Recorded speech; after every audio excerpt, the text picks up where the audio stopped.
Were they pretty strict on you at all? Not really, I would say. I'm the second child, so I feel like, my sister got the brunt of it, and they were a little bit more hands off with me. But because of my personality, I'm always like the kind of person who listens to rules anyway. So they probably got lucky with me. Oh, that's right. Okay, that's a blessing. That's what I call blessing. By the way, I have to let everybody know Alice's parents serve in the church regularly. Okay, involved with the one-on ministry. So if they're a parent in this session, I really encourage the parent to serve in the church because people who serve in the church, the way I observe, get a lot of blessing from God. Okay.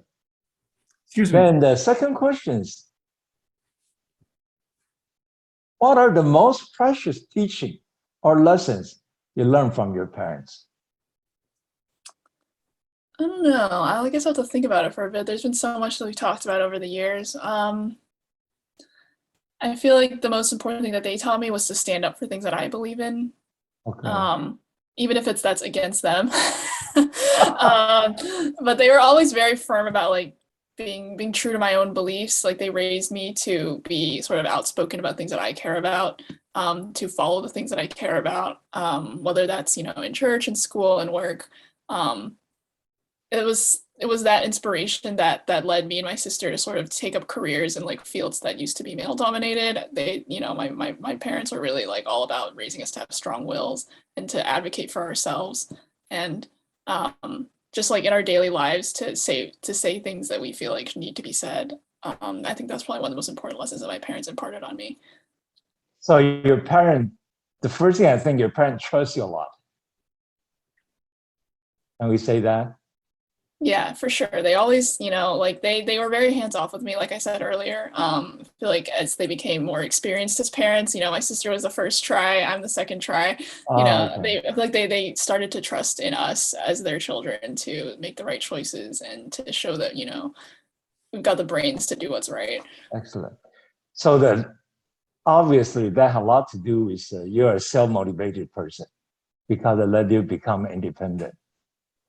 So when did you think you start getting really independent? Middle school or late elementary school? Yeah, I would say middle school is a good time. And I'm sure people in this call are aware of this, but middle school is sort of the time when, as you enter puberty, you start to separate yourself from your parents and to, think more about your friends, your social circle at school, that sort of thing. And that's just a natural part of growing up. So I think as I went through that process, I started to have my own opinions about the world, about my place in the world, about things that I wanted to do with my life. And that's when I felt like I became my own person and put the lessons that my Excellent. parents taught me into practice.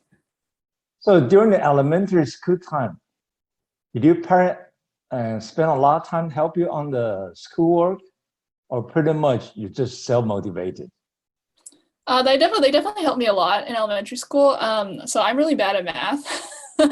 I don't know if anyone else here has ever been like an advanced math class. Like for my elementary school, they were like starting this new program called Math Rocks, which was for like advanced math student. Like it was a brand new program, so they were just putting kids in it like based on their math grade. So I ended up in that class, but I didn't know how to multiply numbers.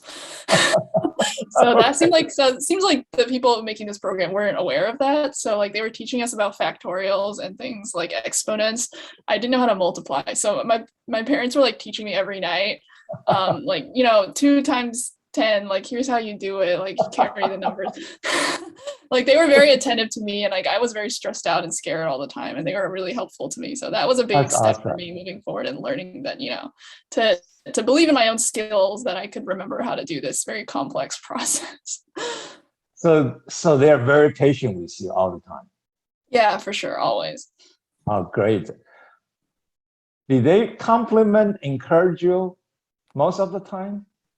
Yeah, they were very encouraging. So it was definitely a tough time for me, elementary school, middle school, feeling like I didn't know like who to trust or like how to move forward with things. They were always supportive of me. They always encouraged me to believe in myself and to follow my instincts, follow my gut, and like take the things that I learned and study them and memorize them and do them well. So to answer your question, absolutely, yes. Yeah, I think that's important, if the parents hear, I think encouragement, compliment, and I always say, hey, I'm proud of you. And my own younger daughter, I found out is when we went to the Disneyland. Yeah, Disneyland. And suddenly I saw her in charge of everything. So, let me buy the ticket. Let me go to get this. Let me go to get that. That's the first year of the middle school. And I find out, oh, she's ready to take charge. She wants to be independent. That's a great lesson for me. It's I just let her go. And as a parent, we enjoy that process so much. That's really good. When you see your own son or daughter start taking charge to tell you what to do, I think that's a great enjoyment. But now they're still telling me what to do. And I don't enjoy it that much now. Well, once you get the taste of power, it's very hard to let it go. You're right. You got to taste of power now. They say, don't do this. No, you don't understand this. Okay. And then the next question. Because you're so good at juggling so many things there, right? Church, school, and extracurricular activity, and academic things. So what are the keys to manage time to accomplish so much in high school? How many hours do you study every day? Oh boy, I would say it probably depended on the time of year. So junior year of high school, and like especially around exam season, I was putting in pretty much all my time towards studying. Like a lot of my free time, as soon as I came home from school, went to studying. But on top of schoolwork, I also had tennis tournaments that I did in high school, and I had church commitments as well. So I'd say balancing all of those is just sort of like it's up to your own time management skills. Like I would really recommend using planners, and well, back then I used paper, but I feel like most people these days have some kind of online tool that they use. So definitely recommend using those, and just keeping track of what you need to do at any given time, like having a priority of things that need to get done. I mean, it's undoubtable that there's going to be a lot of stress at those times of your life when you're juggling, schoolwork, college applications, church, sports, if you do any other extracurriculars, doing those too. And like, there's really no way around that. Like the stress isn't going to go away. It's just a matter of how you can manage it and feel like you've done a good job. So are you constantly running all the priority and the plan inside your brain?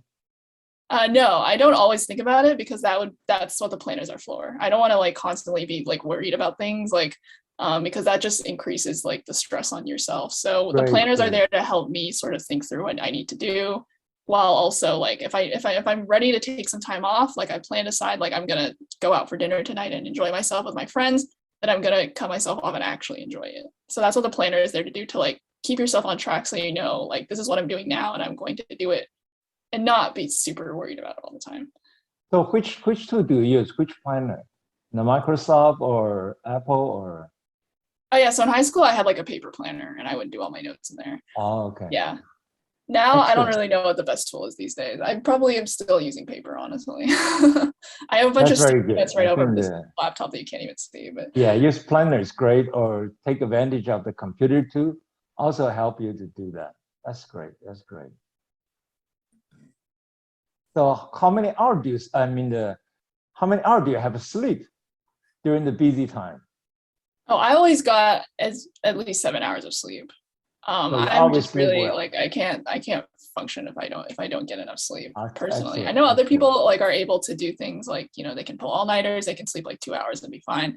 And like I'm not gonna say that like you can never do that. I mean, definitely there are times when you just don't have enough time and you have to do something like that. But I always did my best to not do that, because personally I knew that for myself it wasn't really good for my health. And did you have time to watch TV or play video game at all in the high school? Yeah, I had time for sure. It wasn't like it was 4 years of just horrible like studying all the time. And if that is the case for anybody, that means you're doing too much. Like that should never happen. Like you shouldn't spend all your time just studying. It's just not a good way to live, especially like I said last week, your childhood is the one time of your life that you can never get back once it's over, So like, I always set aside time to have fun, and I had plenty of fun. So wow, that's a very good advice. Have fun and go to the church and study and balance everything. That's very good. So you think the planner is the key? You can balance everything. Yeah, it was the key for me. Like I'm not like an expert in time management. So if other people have their own ways of doing things, I highly recommend just sticking to what you know works for you. But that was what worked for me. So Excellent. yeah. Excellent. Thank you. I just like to follow up with your question about your parents. I know that Asians or Chinese or Koreans, and we are labeled often as the model minority, and because we are very good in math and or in general, and I just want to ask parents, and they always attribute this to no, the tiger mom and no, the parental expectations and stress and the stress it caused. Can you were you quote unquote victims of the tiger mom too? No, I Or- actually wasn't. I feel like my Okay. parents very consciously chose to not do that to me. And I do feel like that is a harmful way of raising a child. And I think that, more and more people or more, Asian parents and are becoming aware that this isn't Yeah, really a beneficial way to treat your children always. I mean, obviously I'm not a parent. I'm not going to lecture to parents on how they should raise their children, but I feel like more and more children have grown up and saw that that wasn't like the childhood that they wanted for themselves. And I think my parents knew that from the very start, and were, they were, like I said, they were always very hands off with me. They trusted me to make my own decisions. And like, I grew up being somebody who follows the rules and makes decisions that I feel are right, based on my own judgment without really needing to be like browbeat into doing it.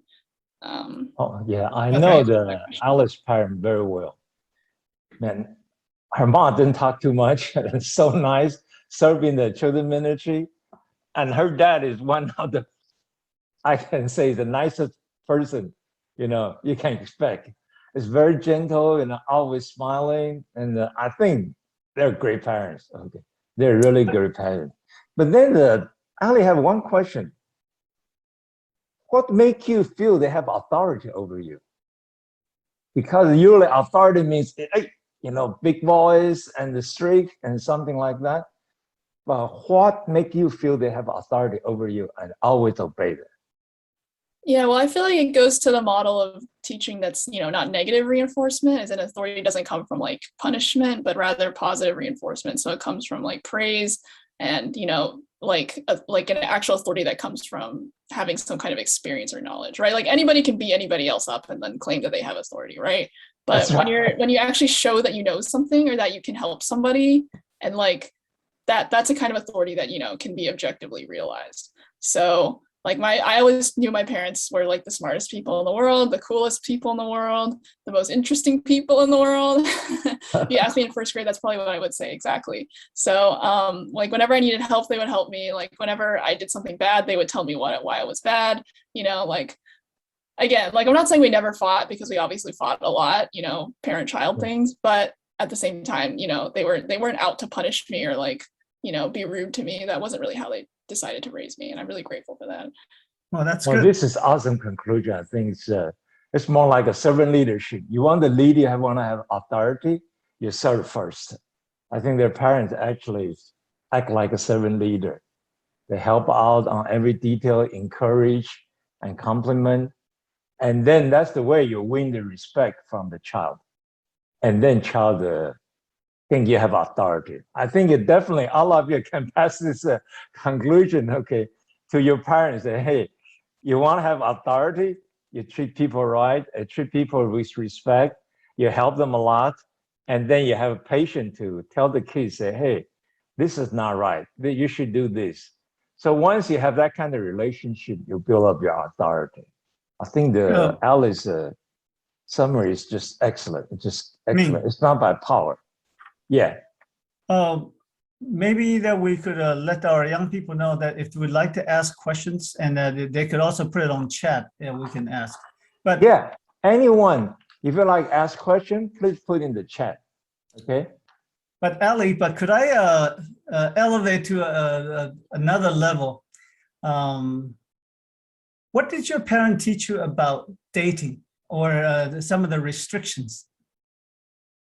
I honestly don't remember that much, because I never dated in I never had I never dated anybody until college, so it sort of didn't really come up.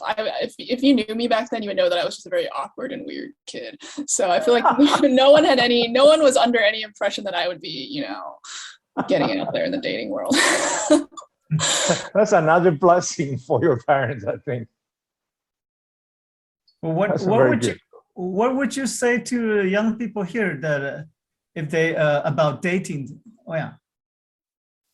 Honestly, I would say definitely it can be tough to open up to your parents about something that's kind of personal like that.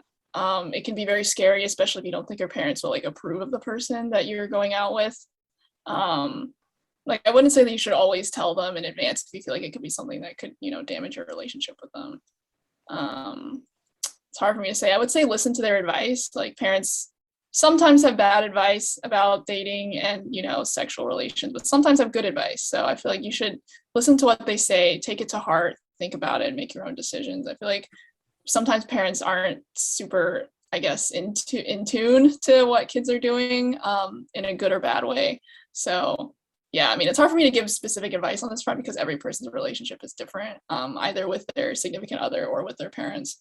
So yeah, it's hard for me to say, to be honest. Sorry about that. But I would say, yeah, I mean, trust your own judgment and just, yeah, it's a tough world for sure. That's very good advice, for a high school kids. You should be independent to make your own judgment. Yeah. Then my next question is, please share your testimony on getting baptized. How does being a Christian shape your life? Did you run into some challenge while you're in a so-called relatively liberal Ivy League environment? So I would say I never faced any challenge at all. There seems to be some kind of impression from some people that I've talked to back home where they feel like I wouldn't be accepted for being Christian or something at school. That has never been the case. People at Cornell and just in general at colleges are just very open-minded and accepting. I've never had any problems at all. There are many different religious communities on campus that have school support. I actually joined a choir there that only sings hymns, only performs in churches, and just had a great time. Everyone was very supportive, and a lot of my friends who weren't Christian came by to support me anyway because they appreciate the work that we do. So I always felt very accepted, and I would recommend to kids here to not be afraid that they're not going to be accepted if they go abroad, or not abroad, if they go abroad, but also if they go, outside of their home community to another place. Like you shouldn't fear that you'll be ostracized. And if you are, you're hanging around the wrong people, because the vast majority of people have been great and are just very kind and accepting. So how did you get baptized? What made you to get baptized? Yeah, so I got baptized, I think it was after my freshman year of college. I don't remember. It was somewhat recently. I just felt like it was time. I mean, when I left high school, I felt like I wasn't really ready yet. Like I felt like I hadn't really seen the world yet. I hadn't really become an adult. But after like a few years of college, I was like, I feel like I'm at the place where I've, seen the Christian community at Cornell. I've been really struck by, how gracious they are, and like I want to be part of that community fully. Oh, and good. so I returned home and said, I'm ready to take this next step. Excellent. So were you part of the other Christian ministry in addition to this choir? Yeah, so I joined a Bible study group there, and it was Bible study and volunteer work pretty much. But there are lots of different Christian groups, like so many. Couldn't keep track of them. But this is the one that I happened to join. That's very good. Yeah. Could I ask Ali a question? Yes, please. Yeah, Ali. People who get baptized in college is rather for a pastor is rather an exception than a rule. A lot of the Asian kids, they would get baptized in high school, even middle school, in their own church, and yet later on, when they go to college, they drift away from their faith. And but so your story is very different. You conscientiously made the decisions in college, and what can you explain a little bit more that what led you to what I'm trying to say is while other people drift away from faith and yet you found your faith, that's very different. Yeah, I think it was important for me to be able to make my own choice. I think a lot of kids, especially in the Asian community, are just sort of brought to church, and that just becomes their life when they're at school, or like when they're a child, and then when they go off to college, they're like in a whole new world in a different place, and it's just scary to make that transition and still feel rooted in your faith. But for me, I left Plano. I went to school, and that, like, seeing the outside world, seeing other types of Christians, other people in the world that follow the faith their own way, like, made me feel stronger in my belief that I should stick with it and, you know, take a step as not as a child, but as a young adult, making my own decision to get baptized and to continue my journey that way. Yeah, my own daughter, she didn't get baptized until the late in the college. She joined the IV, it's called the Asian Christian Fellowship. I think that organization is so open-minded. They even let her run the group, even she's not a baptized Christian. I love it. Then after a few years, she really getting serious, then she get baptized. So I think this good. Yeah, let them make their decision. Don't rush them, and let everybody make their own choice. Yeah. Angela has a question. She asked Ali that how do you deal with stress? There's lots of different ways. For me personally, I was good at just buckling down and like shutting out all my outside distractions, just getting things done. It also helped that for me, like reading over notes and like memorizing things is like sort of therapeutic. Like I'm this weird person where I enjoy memorizing things and like reading over stuff.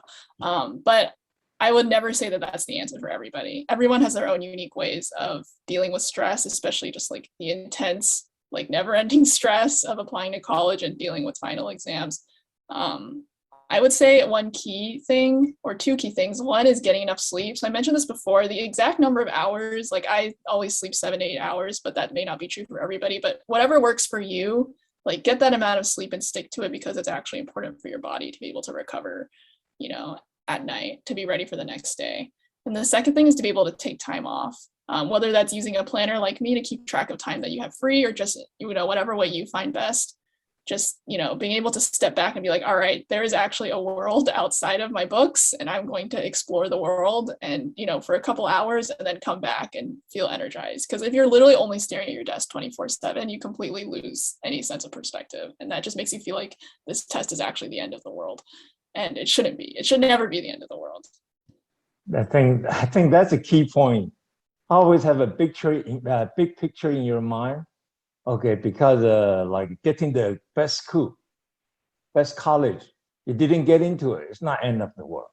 Because any good person have enough education background, have the chance to be very successful in professional career. So that whole world is so large and the long-term success is very important. And life is a marathon, okay? Life is not a 100-meter sprint. Sometimes I think the parents or the children is too serious about the high school progress or academic accomplishment. I have to get into the good school.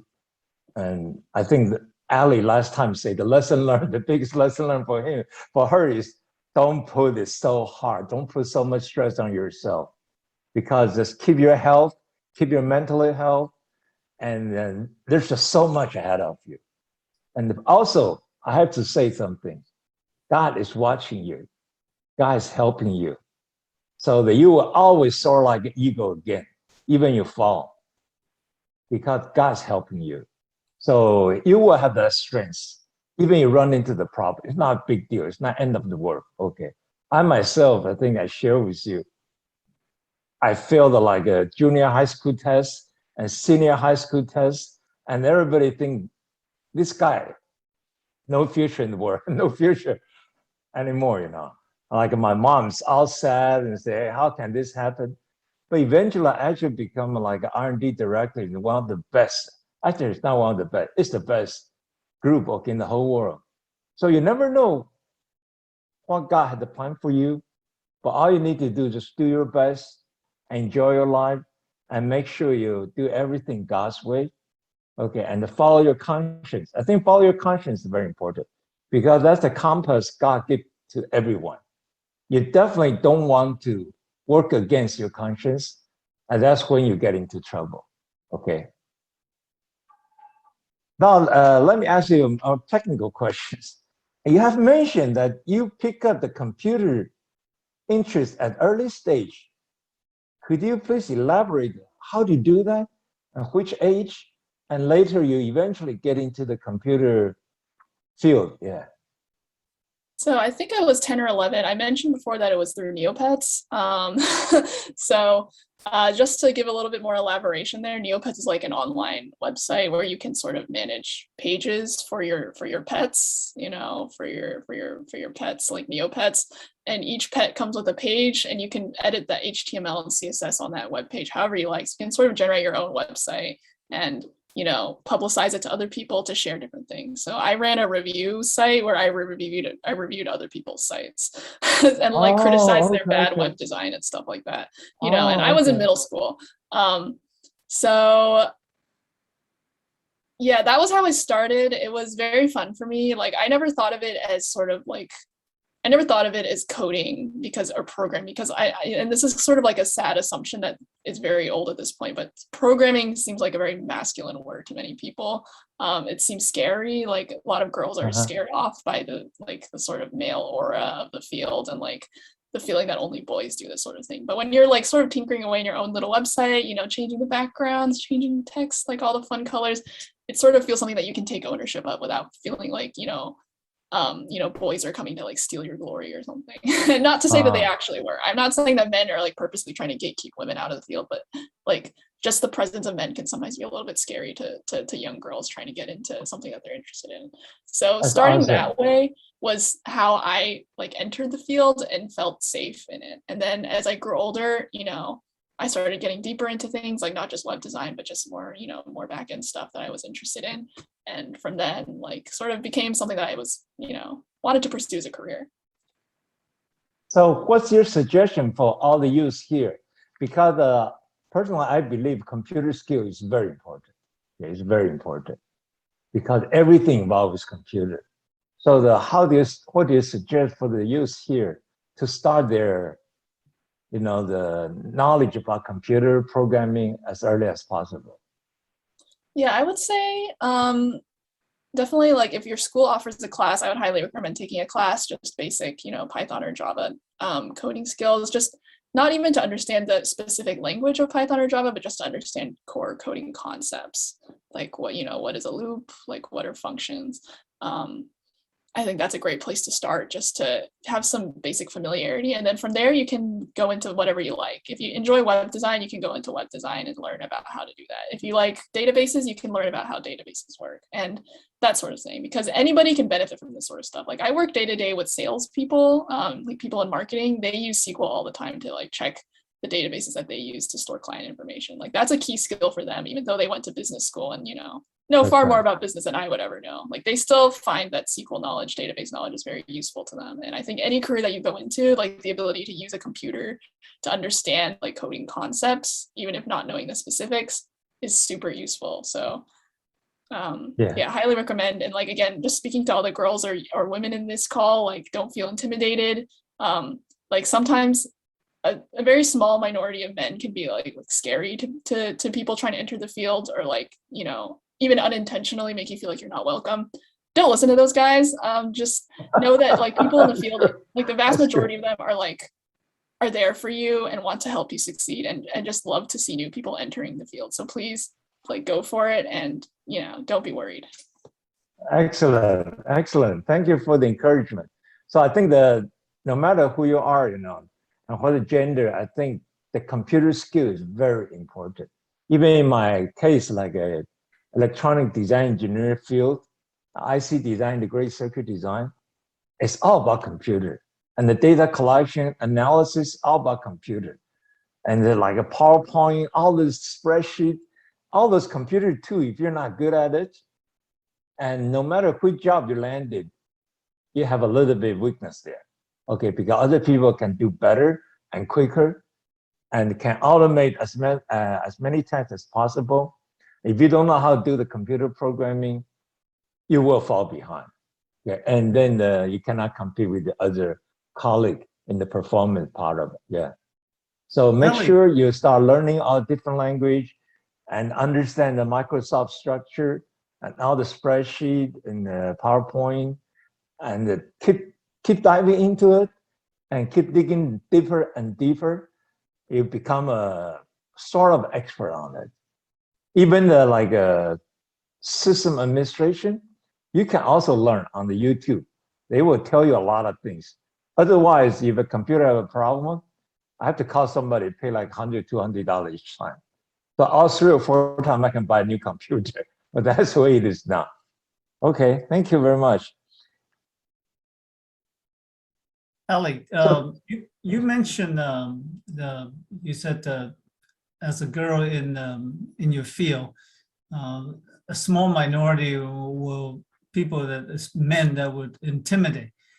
How do you handle intimidations in workplace, and also that the taunting or intimidation in school as Asians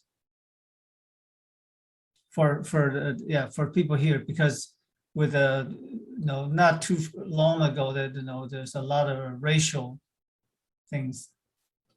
Do you mean like in the CS field or just in general? How should in general? And yeah. I think it's important to be able to self-advocate for yourself, and to sort of not just roll over and let people say things to you that aren't okay. I think if you look at the African American community this past year, and indeed throughout their entire history in this country, they've been very forward about their civil rights and have really worked very hard to make other people aware of the struggles that they go through. And it's been a tremendous success for them. I feel like we in the Asian community have, for a very long time, just sort of accepted things that have happened to us, especially for, the older generation who has, recently immigrated and maybe just takes a lot of things, like takes the bad treatment for granted. Because, you were new to this country, we can't say anything, that sort of thing. But now for us growing up as young people, like who are more assimilated into the culture here and know that this isn't really okay, that we can and we should fight for better treatment. And I think that's exactly the message that we need to take away from this, like to not just sort of sit silently when someone is, making comments that aren't okay, like whether about, your specific Asian ethnicity or another Asian ethnicity, we have to be able to, stand together as brothers and sisters and say that that isn't acceptable. Very good, very good. Thank you. So did you ever like get into so-called discussion with your parent on all this kind of racial issue, or minority, majority, conservative, and liberal? Yeah, I would say that me and my parents don't necessarily agree on a lot of politics issues, but I haven't really talked to them much about it lately, ever since I moved out. So I couldn't really tell you what their current views are, but yeah, I sort of formed these views on my own. So, don't tell my dad. He doesn't need to know about this. This is what I enjoy the most. This is a sore button for my older daughter. So every time I'm trying to get her mad, all I need to just, Trump is pretty good, or something like that. And she starts shouting and screaming at me. I think it's really funny. Yeah. Okay, then another question. You like reading? Even the high school, all the books, outside of the class. So what kind of book do you like to read? And how does reading help you in your journey?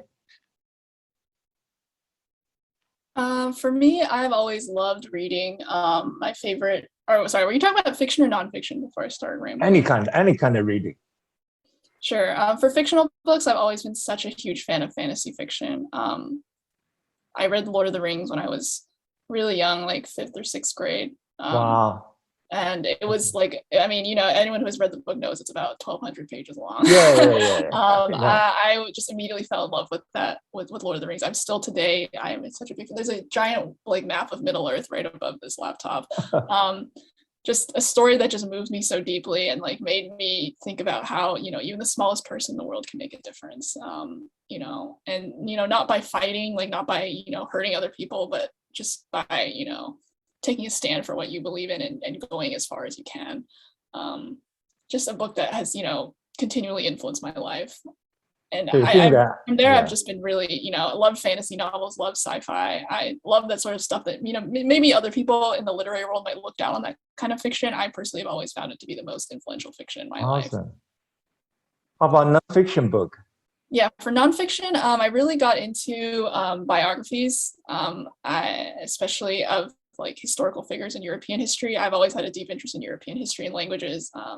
I mentioned last time that I'm a linguistics major, so like studying languages and studying like how language and society interacted in the past of Europe has been really fascinating for me. I'm not going to get too much into it because I don't think anybody cares. I will say that history is something that is like really, especially in like the engineering world, like something that isn't really taken very seriously, but is something that continually impacts the present. The past always switches out its hands to the current day into the future, and we need to be aware of that so that we can, understand how the current day came about.